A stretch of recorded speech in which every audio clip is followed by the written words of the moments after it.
Hello, everyone. Warm welcome to you from Intersections, where inner mastery meets outer impact. It's been a week since we were last together, and I want to take a minute just to recall what it is that we've done last time and then preview for us what we are going to do in this hour together. In our conversation last time, we'd spoken about the power of your personal journey, about the power of looking through the experiences we've had in life, imbuing them with a certain meaning, weaving a certain narrative thread through them, and coming up with insights and redemptive possibilities in all and everything that we have gone through, so that we are becoming, on an ongoing basis, the dynamic authors of our own life story. And we're also being able to inspire and guide others through the power of storytelling. I'd also invited you to join us in actually contributing to this personal journey project. And I'm in fact going to ask my colleague to place in the chat window, when you can in Obic, a link to where you can actually go to sign up to contribute your own stories, just as I shared this beautiful story from Jeff Krug last time in our time together. So that was about personal journeys. And we're going to come back and we'll do more work around personal journeys in the weeks and months ahead. For today, I have a privilege of getting us to connect with one of the most powerful journeys of a that I do in my study and my work is to in fact study these great figures from history. And some time back, I encountered the work and the life of Mother Teresa. And I realized after getting a glimpse into her work, how incredibly not just inspiring, but instructive in a very practical way her story is, both for life and for leadership.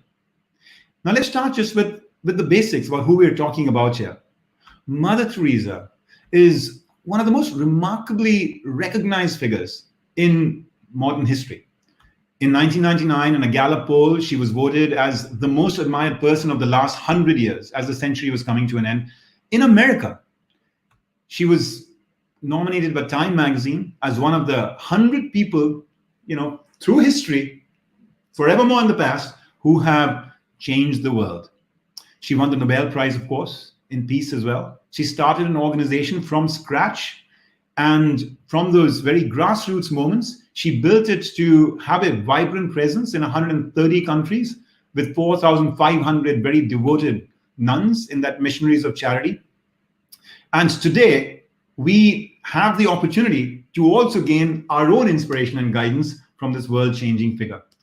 We're going to get this through the vehicle, through the agency of one of the most wonderful spirits that I have had the privilege and pleasure of knowing, and that is Jeanette Petrie. Jan is an Emmy award-winning producer and was privileged to make a documentary on the life of Mother Teresa. I want to just share a couple of pictures with you to give you a little bit more of a glimpse into who we are talking about with Jan, and then bring her in to start making this all come alive for us. So here is one of the two films that Jan has made, an award-winning documentary on Mother Teresa, made by Jan and his sister, Anne. This is the moment where you see Jan serving and being there in Mother Teresa's presence in the back. And here's a moment that they're sharing with the Pope. And soon into the conversation, I'm going to ask Jan to explain a certain project that has been a devoted part of her life for the last several years called Mother Teresa Love in Action. So we'll hear more about that as well. So on that note, it is a distinct pleasure for me to invite into our midst Jeanette Petrie. Jan, warm welcome. Join us on screen. Thank you, Hitendra. That was quite a nice, lovely welcome. Thank you. It's a pleasure to be here. Jan, I've known you for some time now, and what I want to just invite the audience to take away from our conversation is, yes, it's the words, it's the ideas, it's the stories that we're going to be thrilled to hear from you today. But it's also the spirit of Mother Teresa and the spirit of how you have absorbed and connected with her energy. And so you're all in for a big treat, guys.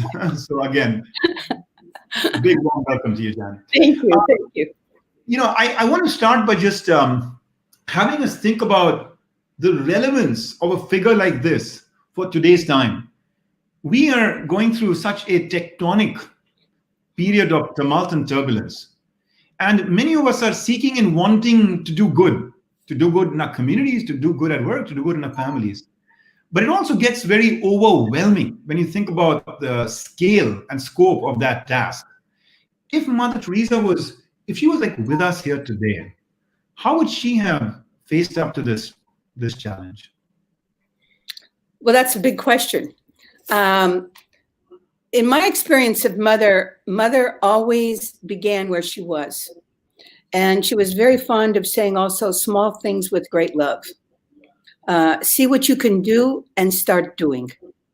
So her start line was always right now at the present, whatever was wanted and needed at the moment.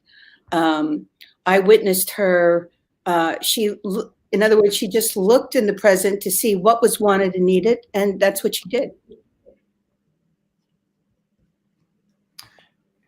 There's a lot of power to that. I remember there was a quote from her once where she said something like, I like to just be like a stone, that you can like throw into the lake, and then there are all these ripples that happen. And yeah. She used to say, maybe what I do is only a drop in the ocean. But without that work, the ocean would be one less drop. So she never measured what she was doing. She did what was ever in front of her, and what was ever wanted, needed. And she used to say, again, small things with great love. It's not how much you do, it's how much love you put in the doing. That was a very famous, wasn't a saying, it's something she lived by. So whatever she did with great love. And actually what she really did was small things. When you really look and examine her life, and things that became monumental, she was doing small things. She began by feeding one hungry person. She began by picking up one dying person off the street. She didn't have this plan to say, okay, let's build an ashram where we'll take in thousands of people. She just went and found that one person and began with that one person. So all through her life that I witnessed her in the 15 years that I spent a great deal of time with her, it was always one, that one single thing. Okay, I want to unpack that a little bit, because there are some profound implications of what you just said in not just life, but in leadership. So are you saying that she would not, like, for example, kind of be driven by some kind of a 3-year plan, a 5-year plan, a 10-year plan of growth and of sort of metrics and, steps in projects? Yeah, I kind of think that she defied every business plan and every, all the basis of a normal, how one sets out their life. First and foremost, she was a nun. She was a Roman Catholic nun. So she lived by her vows. So that was one aspect of her life. And then within that life, there is what you call an apostolate. And what that means is, what kind of work are you going to do? How do you live out those vows? And for hers, it was to serve the poorest of the poor. And so it began very small in Calcutta. And then that work just grew. And it just drew attention. She never one time ever in her life ever called a press conference. She never, ever had like a bio that she sent out. She just did it. And what happened is it drew attention. One person began looking and said, what are you doing? And she said, and they said, well, I'll help you. The first girls who joined her were her students when she was a former teacher. And so going to leadership, Mother had one primary common denominator. She led by example. She did the doing. And it grew people. Yeah.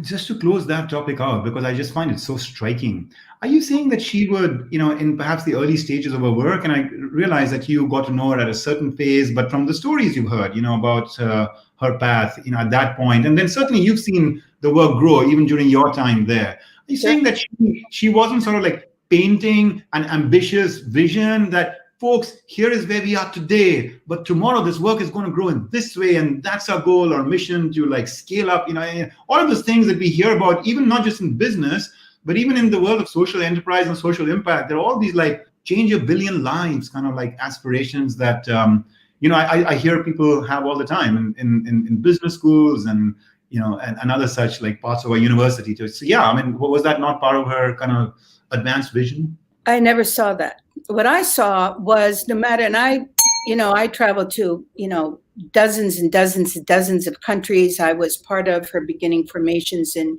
many parts of the world, generally where there was great suffering and difficulty. And when she went, she looked to see what was wanted and needed. And so who is taking care of the old people? Who's taking care of the unwanted? Who's taking care of the handicapped? She always began small. There are homes that she operated, and they continue today. It's not small. They began by feeding, she always said, if I didn't start, with the soup kitchen, she started feeding like whoever could come, 12, 10, 15 people. And pretty soon it was hundreds. And pretty soon it was thousands. Pretty soon it was hundreds of thousands. But it was never her plan. And, she just did. And then what happened in the work, what was so remarkable and so amazing about her, she never, never, never wanted the attention. She never tried to attract attention. She just did the work. And she did it with so much love. That's what drew the attention. And people came. People wanted to be a part of that. It's beautiful. This conversation is called Intersections because I just love to find paradoxes, in life and leadership. One of the paradoxes that we've just established here is think about all those luminous achievements that I was talking about, Nobel Prize and, Time 100 and, Gallup poll and all of that. And you were saying that she was never even attracted to those things and she was never even invested in those things, which is powerful. Jan, if I have your permission, can I just like have us take a couple of minutes to bring her to life a little bit? I know you have incredible film footage about Mother Teresa, which you've been privileged to, build with her. Yeah. And that's going to be a conversation we'll have a little bit later, in this hour, where you will talk about what you're doing with your project. Right. For now, I was able to get a couple of excerpts from the Nobel, Peace Prize, moment where she accepted the prize and then gave a speech. And I think you're just going to bring her to life a little bit for those of us who have not had that opportunity. Yeah. So, I mean, let me kind of show that to the world, to our community, and then we'll come back and talk more. Very good. Okay, great. So everyone just bear with me for a second, and I will want to show you a few excerpts from her acceptance speech at the Nobel Prize reception.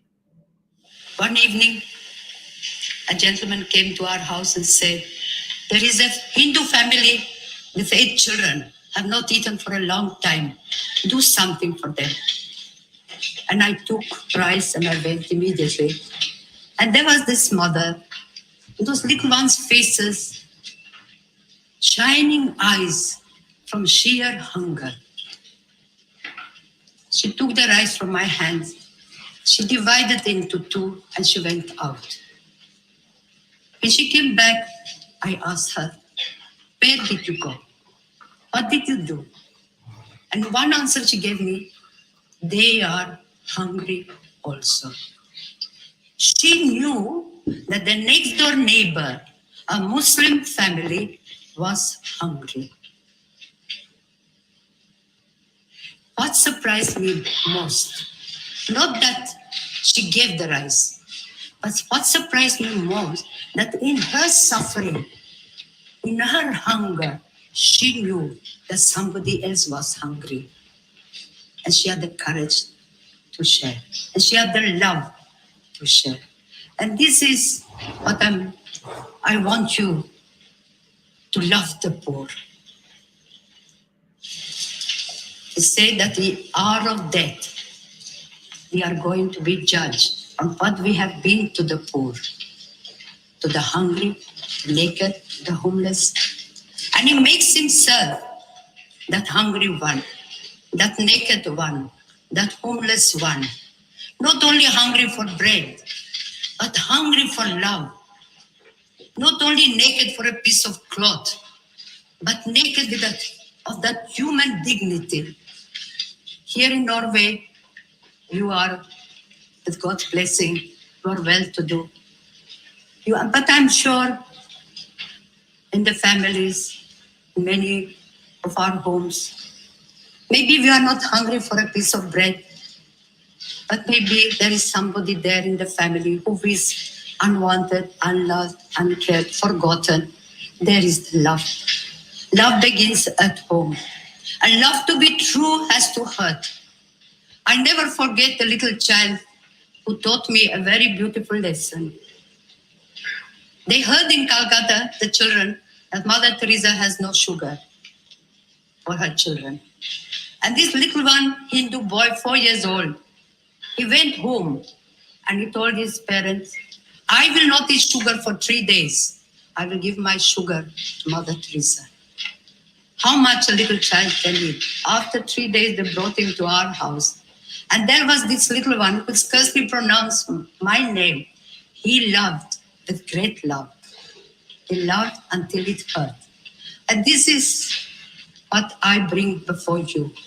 To love one another until it hurts. But don't forget that there are many children, many men and women who haven't got what you have.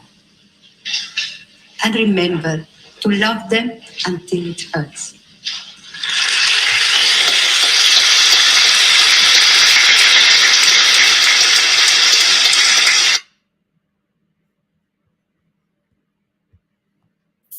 So great.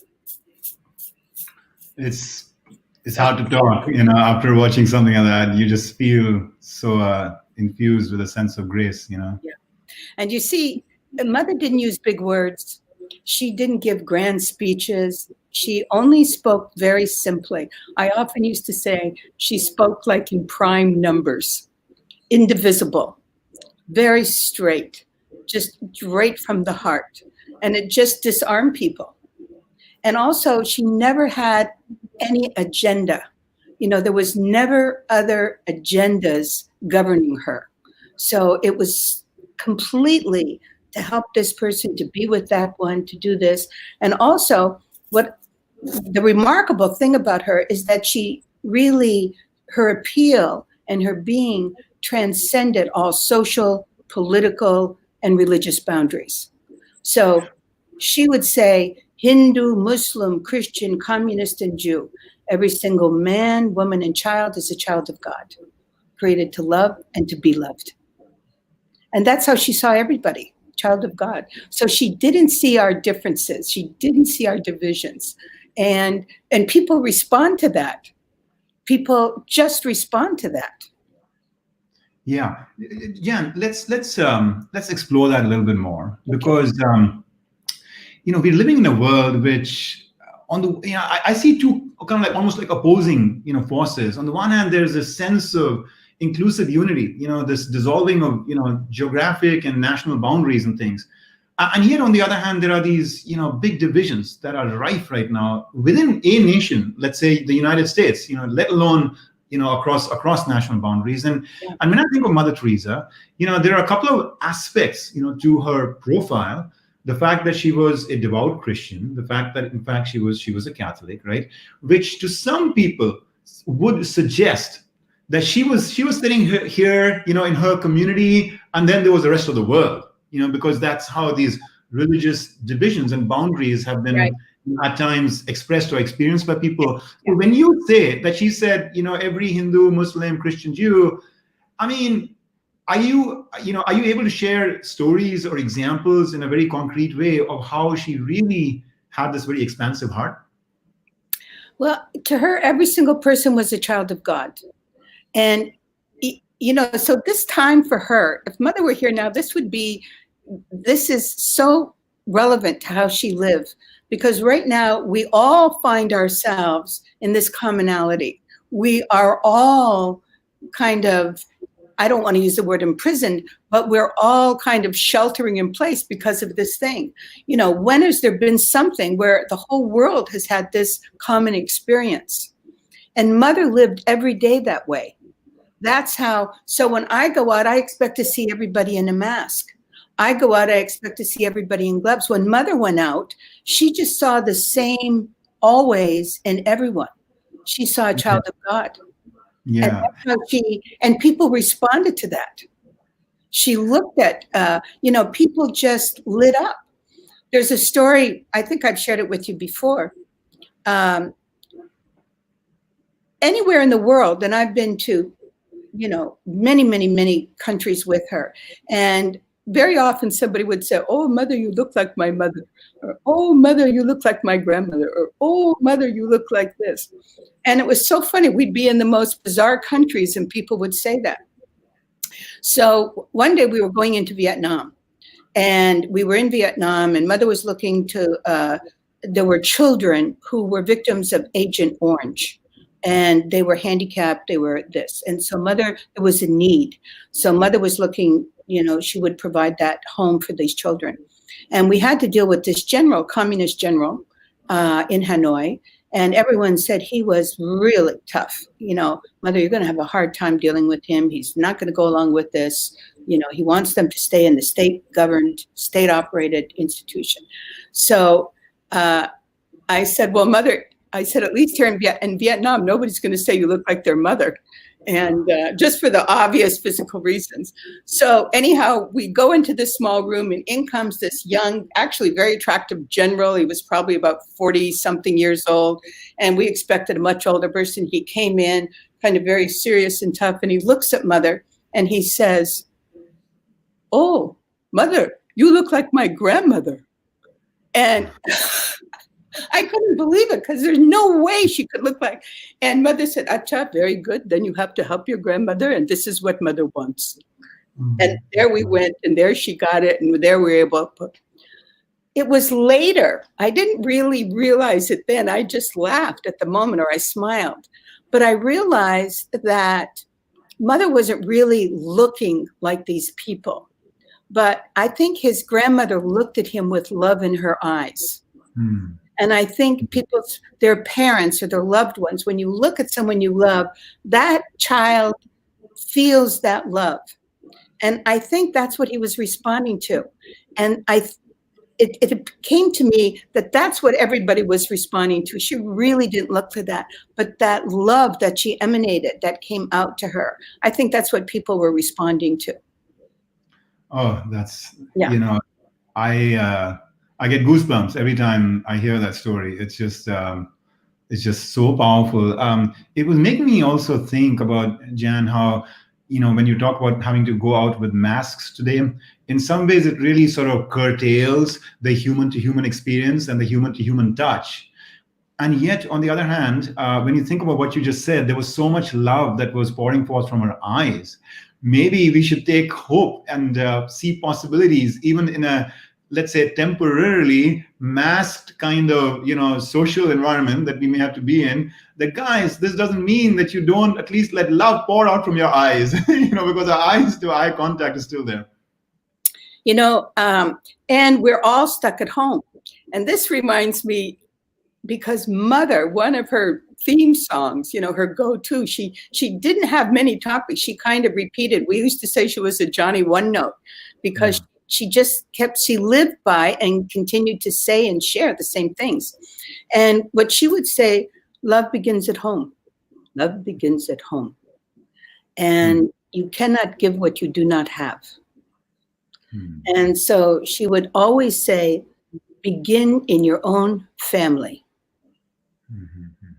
And love them. And sometimes the poorest of the poor are right in your own family. And she often would say this too, particularly of the West.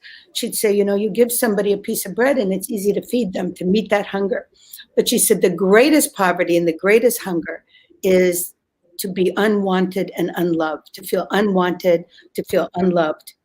And she says that is the greatest poverty of the West. So many people feel thrown away, abandoned, unwanted, unloved.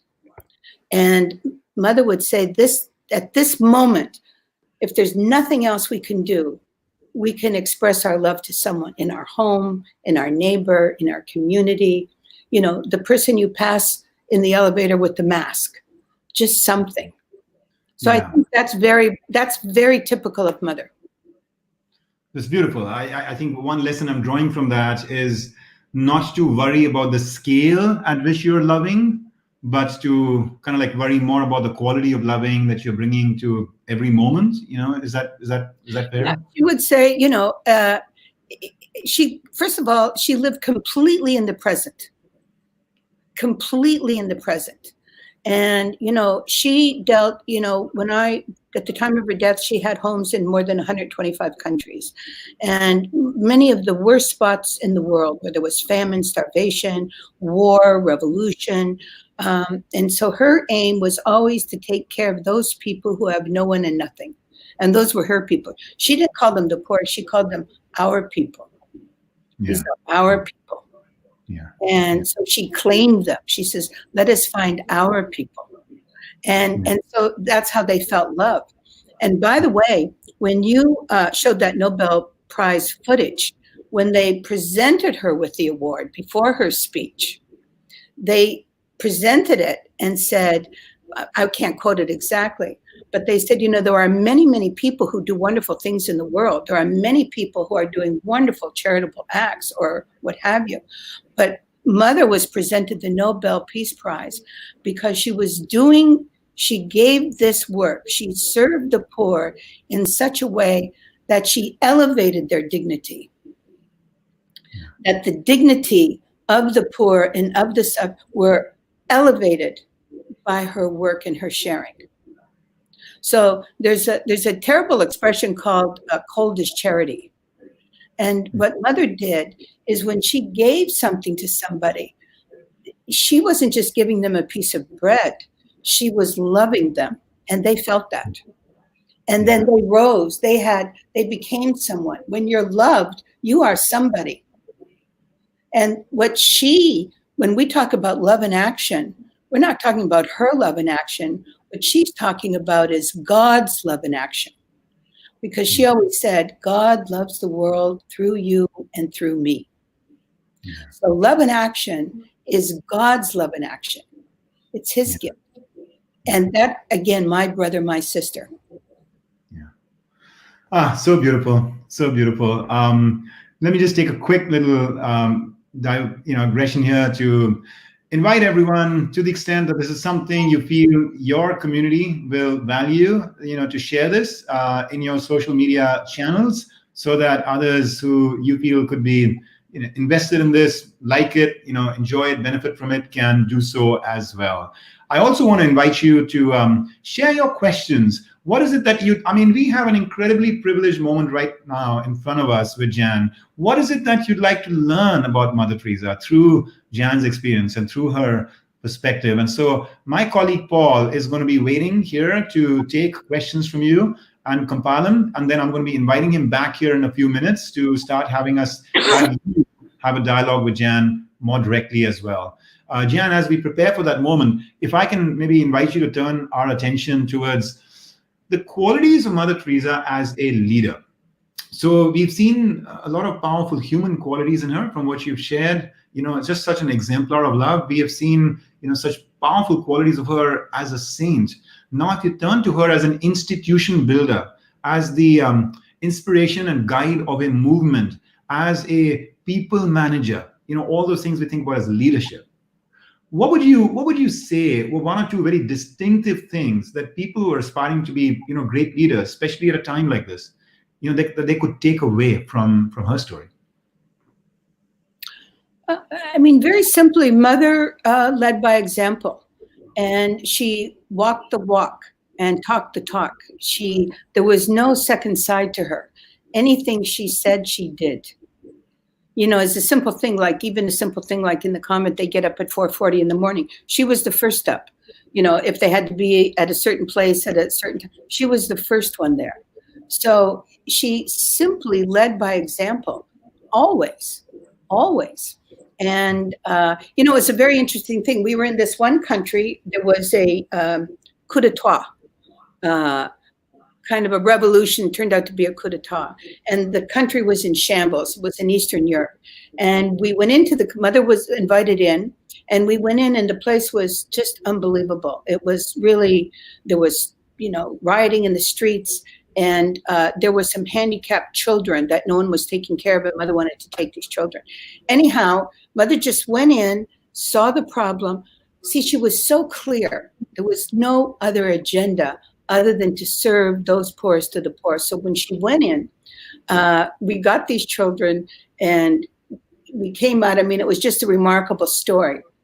Afterwards, 2 days afterwards, the acting Minister of Health came into the room, and he was just mesmerized by what had just happened, what he had witnessed. She had gone into this home, she had picked up these children, she organized buses, she brought this in. We had to go to an old gymnastic field to bring these children.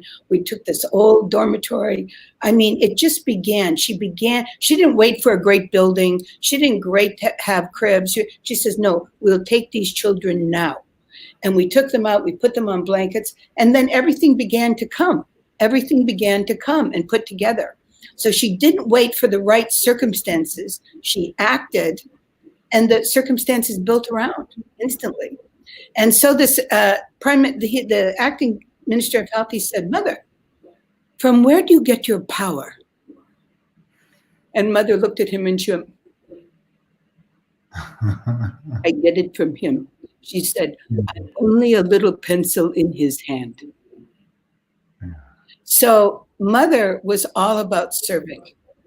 Yeah. And she took those words that you heard, I was hungry, you gave me to eat, I was naked. So wherever she was in the world, that's what she was doing. Yeah. I also noticed that, and then Paul, I'm going to invite you in just a minute. This is my last little, follow-up question for Jan before we do that, before we take questions from all of you, in the audience, right? So Paul, let's get ready for that. But Jan, one thing I noticed, and it's actually been a transformational learning for me, is that even when she was serving in very inclement conditions, in terms of the kind of physical and other forms of deprivation that the underprivileged that she was really holding to such a high pedestal and kind of serving with such respect, that she was infused with love and with joy. So this notion that that you're doing some of the hardest work, but you're not letting it, pull you down to the point where you get feel so much awkwardness and discomfort with the pain of the people that you're serving. Instead, you are in fact infused with joy. It almost seems like a contradiction. Can you speak to that? Well, there are like two things. I can give you a couple of examples, because you have to remember what mother said once we were in Moscow, and they said, oh, Mother Teresa, we are the same. You are, we are communists and socialists, and what you are doing is similar. Mother says, no, yeah, but not exactly the same. She said, you're doing something for somebody. We are doing it to somebody. And she goes back to the Gospels where, Christ had said, I was hungry, you gave me to eat. I was naked, you clothed me. Whatever you do to the least of my brethren, you do to me. So mother was a woman in love.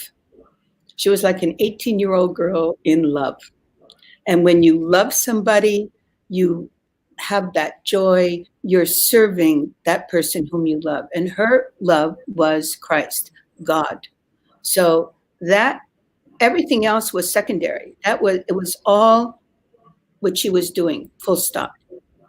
But what was unique about her in her service is that she didn't divide. For example, she would often say, I love all religions, but I'm in love with my own. And she just didn't see divisions. When we were in Beirut, in our film, you see this scene of a film. So, the war was going on, bombs were going on. In the West Beirut at the time, bombings were taking place. There was no food, there was no water, there was everything. In the East, there was a divided wall. Mother went in, found out that there were some children Palestinian children who had been abandoned and they were handicapped. There was no food, no supplies. So we had this meeting and Mother met with all the officials. And for whatever reason they came to her. She says, now I want to go and take these children. Maybe there were a dozen. And these are forgotten children. People are looking at the big picture, but her work was the small picture. So she went in and, they risked lives. They said, Mother, they're killing quite a few people. She says, all for God, all for Jesus. We have to go in and begin. So they said, but there's bombs. She said, no, I'm praying. I'm asking for a ceasefire. Well, people looked at her like she was mad. And actually, she had this novena going. And on that day, there was a ceasefire. And Mother did go in. And what she did is she picked up she wanted to open a home there. But the head of the United Nations said, Mother, you're just going to become part of the problem because there's no supplies. So she said, okay, we'll bring those children to the east. Now, these are Muslim children that she wanted to take care of and bring into a Christian sector in East Beirut. And so we did. So what she did is she brought in these handicapped, abandoned Muslim children, brought them into the east, and she had these Christian ladies come in and help take care of the daycare of it. And then she called the Israeli doctors who were bombing that side to come in and help take care of these children. So, and then the press, who were always a soreness for her because she never wanted publicity. When they came and they wanted to take pictures, Mother said, we need nappies and we need milk. And so here was everybody who was at war, all coming together to help these dozen children who were, completely helpless. And everybody was sharing that love. There was just no division. So that was very typical of everything she did. How beautiful. Thank you so much for such an evocative picture, that you've just, shared with us. And I know this is also, like you said, it's also there in your film. So I encourage all of us to really get this film, when shipments are starting to come back to your homes, if you're being, in some quarantine mode where direct delivery is hard right now. I know it's available on Amazon, and I want to come back and talk to you about the making of that film, but let's take a few minutes to get some questions from our friends in the audience. And so, Paul, join us. Welcome. Hello, everyone, and thank you. Hello. Hi, Jen. How are you? Good, thank you. Looking great as always. Oh. So first question, it's going to be a little bit of a harder one, but I think it's really important because I think it really will drive this conversation forward. It came in early from Dionisio, and I'm going to summarize it a little bit. Basically, what are the ABCs of learning to close the gap between where I am today and the stage Mother Teresa achieved? Does that make sense? Kind of like what are some of the building blocks that amount to achieving the level of growth that Mother Teresa was able to bring into her life? That's a big question. I would say Mother just said begin. Mother, another frequent thing she would often say is less talking, more doing. Just begin.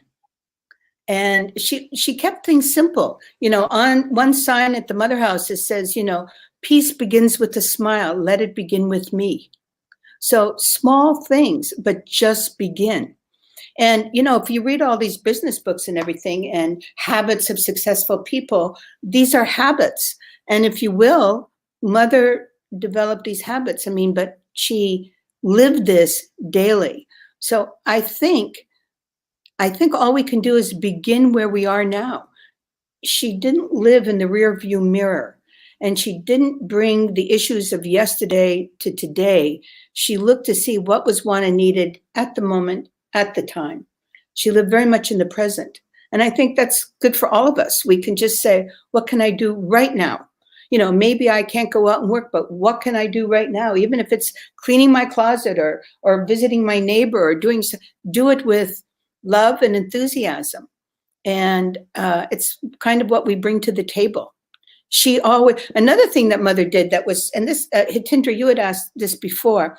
Mother once said to the sisters, when you're going to help somebody, she said, they don't need to look at your long faces. She said, if you can't go and bring them joy and lift them up, then you're only adding to their trouble. She says, they have enough trouble without looking at your long face. So when she went to people, she wanted to uplift them and bring them joy. And it wasn't fake, ha. She literally went to them with love and uplifted. And a simple smile can be so uplifting to people. So I would say, let's just start right now. Yeah, and I think, Jan, if you would take that film that you made on her, the first of the two in particular, I am remembering now. Yeah. There are so many instances in that film of these small little moments, in the day where she's doing things which are not necessarily, incredibly,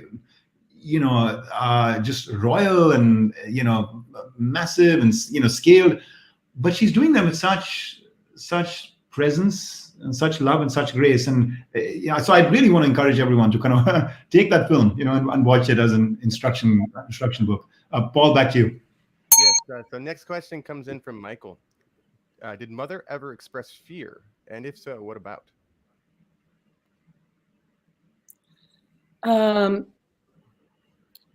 I've never seen her frightened, really. Mother prayed. And prayer was a deep part of her life. They got up every morning. They meditate for half an hour in prayer. She always, before she took an action, she paused and she prayed. She didn't stop, but she prayed. And then her faith was such with her prayer that she would go forward. And she had such faith in God that God will take care. She also had another thing. She used to say, yeah, thank God we don't take a vow of success. So if you try and you do, they took vows of poverty, obedience, chastity, and free service to the poor. She said, but thank God we don't take a vow. Two things. We don't take a vow of success. Thank God we don't take a vow of success. We don't take a vow of efficiency. Sometimes when volunteers would go in and they'd say, oh, this would work much better if you did it this way, or you should bring in a dishwasher. They did things in the most simplest way. And it worked. Yeah. Beautiful. Next question comes in from Camia. She writes, was there ever a time when you doubted the sincerity in her work? Never. I have to say never. She just accepted people as they were, where they were. And she never faltered. What you saw is exactly what she was always, always. Jan, are you open to sharing one of the treasure chests of personal stories you have about how she changed you? Mother was in the very beginning when we started, my sister and I, we met Mother because of my brother, who was a priest in India doing leprosy work. My sister and I went to India. We made a short film with David Susskind. A couple of years later, we decided to do this major film. And because she was the most widely recognized woman in the world, she was the most awarded woman in the world, but nobody really knew her story. Nobody really knew who she was, what was she about. And she had won the Nobel Prize. So we set out to make this fabulous story. And, I thought it would take about a year, and it's ended up to be about a 30-year process. But at any rate, in the beginning, we were in the convent, and I thought, I'm going to be spending a lot of time with her. I can't be pretending something not. We weren't we weren't nuns. We weren't any of this. We were there to make a film. In fact, we didn't even want to mention God. And we had all professional Academy Award-winning crews and all of this. So I'm in this room with Mother, and knowing we'd be spending time, and people were always kind of on their best behavior. And so I said to Mother, Mother, I'd like to say something. And Mother says, Acha, what is that? And I said, well, Mother, and at the time, don't forget, this is like 30 years ago. And I said, Mother, well, I smoke. And at the time I did. And, but it seemed to be a metaphor for so much more, it was like, and Mother looked at me like this, and she got up and left the room. And I thought, oh, wow, I'm toast, finished. And and I was very proud of myself. I thought, well, I was very upfront. I was direct. I was going to be who I am and all of this. And about 2 minutes later, the curtain opens and out comes Mother. And in it, she was carrying this little saucer. And she came up to me and she said, "Jen, would this be all right?" An ashtray. And I just melted, I just went down to the floor. I could hardly lift my eyes. And I said, "Yes, Mother, that'll be fine." And then, that was it. That was it on me. And that humility and that, just today, even that moment is so present to me. And that just personified everything in her, the reverence she had for everyone. There was no judgment. There was just only love. And and then sometime later, I completely stopped smoking. So, but that was, but that was one little experience that impacted, and again, this began as a 1 year.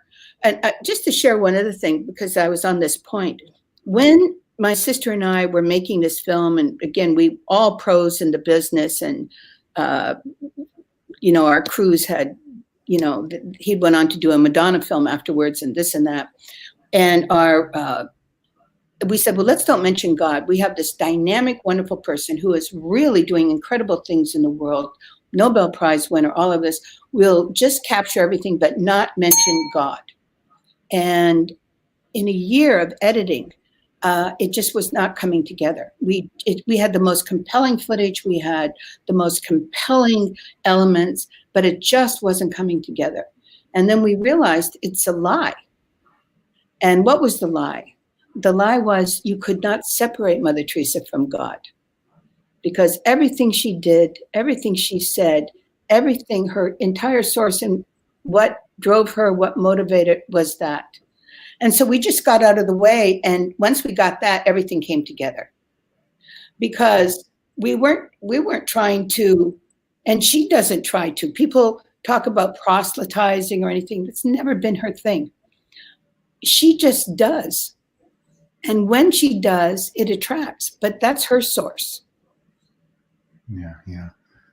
There was a senator, one guy came to Calcutta. I'm sorry to interrupt you, but one guy came to Calcutta, and she brought them to the house of the children's home. She brought them to they have a home for the mentally handicapped. And then she took them to the soup kitchen where they were feeding people. And he said, Mother, this work you're doing, I couldn't do it if you paid me $1 million. And Mother looked at him and said, and neither could I. She was doing it for her love of God, and she was loving people through that. So, yeah, so beautiful. Paul, I feel pained to have to start to bring us to closure, but given where we are on the clock, can you take one last question? Can you look through and put one out there that you think would be of broad interest to our audience from what people ask? I already have one queued up, and I think it's a good one to kind of bring this to the present moment we're in. So it comes from Deepak, and he writes, in these times, how do we convert our fear and suspicion into love and compassion? And in another way of saying that, I think, would be, what would Mother Teresa want us to do in this present moment to kind of help us through?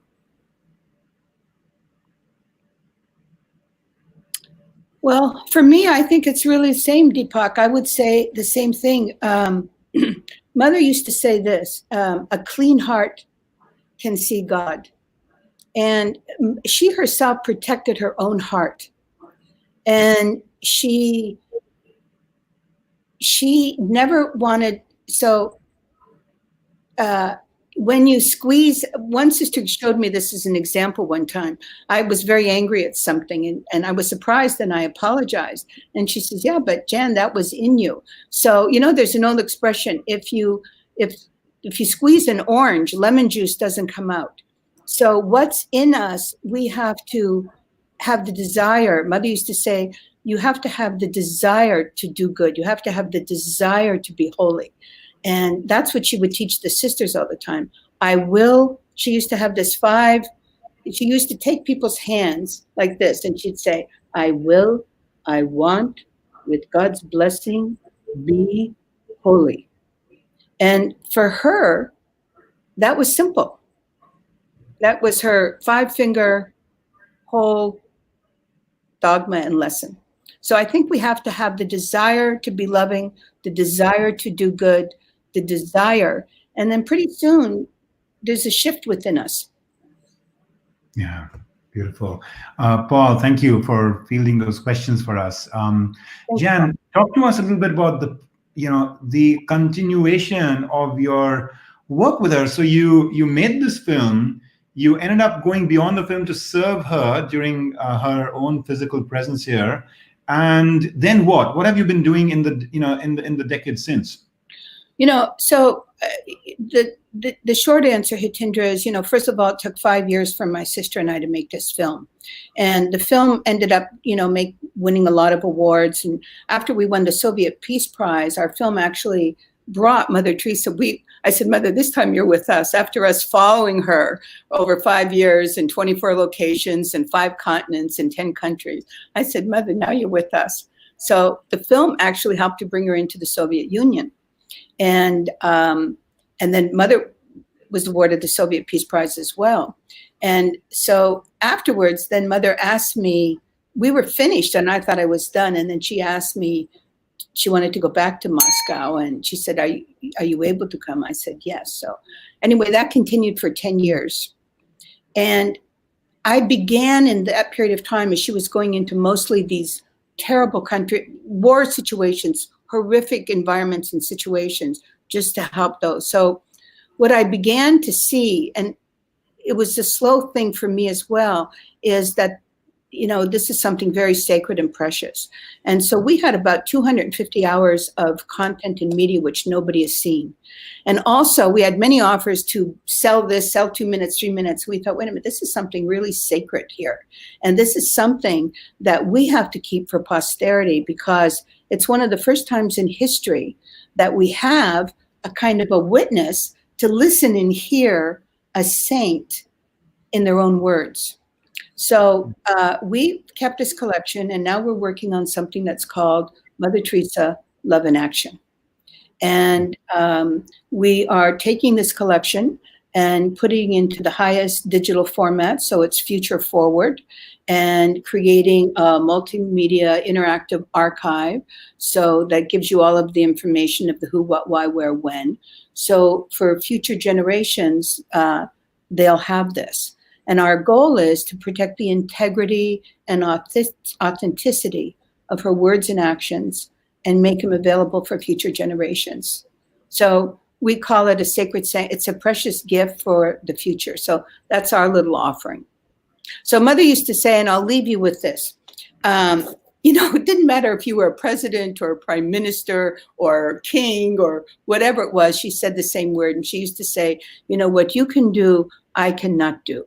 And what I can do, you cannot do. But together, we can do something beautiful for God. Oh, that's beautiful. That is beautiful. And so there were a couple of questions I know that people were asking about whether the film can be available in more of a digital form for people to just access online. So, I know that's maybe not immediately there, but can you just talk about what can our audience expect, in terms of getting access to some of this priceless film that you have developed? Thank you. Well, we're at petrieproductions.com. You can put up that website if you like. I mean, that's just now to get the films. They are available. We are in the process now of doing that. And hopefully we would like to re-release the films. Hopefully, it'd be a good time. We're making inquiries right now to re-release the films. We are working hard to, it's a costly project. So, funding is always an issue, and we don't fundraise. Mother never, ever, ever fundraised. You never saw anybody say send money or anything, and we honor that. We don't do that either. And so it's been a long and arduous process. And Mother used to have this wonderful expression: "Don't worry, God is not going to go bankrupt." Mm-hmm. And so we just keep with that. So right now, the films are available on Amazon. You get they come by mail, and hopefully we will have it available in a digital format for downloads. And hopefully within the new future, Love in Action will come to fruition, and people will be able to have access to these priceless, words and thoughts of Mother Teresa. Yeah, it's beautiful. So you mentioned that she did not fundraise. Just so that our audience is clear. What you're saying from that is that it wasn't sort of like publicly, communicated or solicited. But if anybody wanted to, of their own heart, like wanted to kind of like offer up some funds to support the work, Absolutely. yeah. And what was interesting is, she was so amazing. In the beginning, they did do fundraising like any organization, because coworkers came in and they said, "Oh, Mother Teresa, you have to do this, you have to do this," and she started. And then Mother stopped because for many reasons. One is the coworkers would come in, they would have meetings, and it would be about who's giving the money, who's doing that, and there was division. Those who could. Mother said, "Stop. I never want money given at meetings. I don't want any." And then all of a sudden, I don't know, divine intervention, whatever, she said, "No more fundraising whatsoever. None." Yeah. And then you know what? More money came in. Yeah. When she stopped the fundraising, more funds began coming in. It was just unbelievable. So that's how she worked. I used to get telexes. In those days we had telexes instead of email a lot. And I used to say to Mother, Mother would be silent and going like this. And I'd say, "Mother, are you getting a telex?" Meaning her divine, whatever inspiration she was getting through prayer. So that's what she did. A unique policy. Yeah. Jan, I want to thank you from the bottom of my heart. And I know I speak on behalf of our audience as well, who I know are going to do their own expressions of gratitude in our chat window. But I want to thank you for really helping us break into some new ground by bringing to life such a powerful figure in modern history. You talk about her as a great saint. I was privileged, through your invitation to, be at that place where she was canonized. And I remember just feeling so incredibly struck that what I knew from the recent history, that she was, made a saint in record time in modern history. But the other thing which was very unique is that, in loving contrast to some of the other recent, acts of canonization, she represented a figure that was so universal in terms of the appeal that it was like a celebration that you saw happen around the globe. And, with everything that you've shared, it is just incredible how in that selfless way, in that small way and humble way, with all the serving that she was doing, that she ended up like really showing the world the incredible power of that kind of inner force, that inner charisma, that operating from that inner core. Do you have any sort of final words of, oh, by the way, before you do that, can I extract a commitment from you to join us again on a future episode of Inner Sessions? Because I just see this as the end of the beginning, not anything more than that, in our conversation with you about such a beautiful figure. Thank you. Well, I hope there's more to share about our project, Love in Action. And we invite anybody who is interested in that. They can write to you, write to us, and we'll keep you posted as how that is progressing. And, and thank you. It's just been a great pleasure to be here with you and to share with the students. It's always a pleasure. At Columbia Business School in the retreat weekends, and this is a new format. So thank you very much.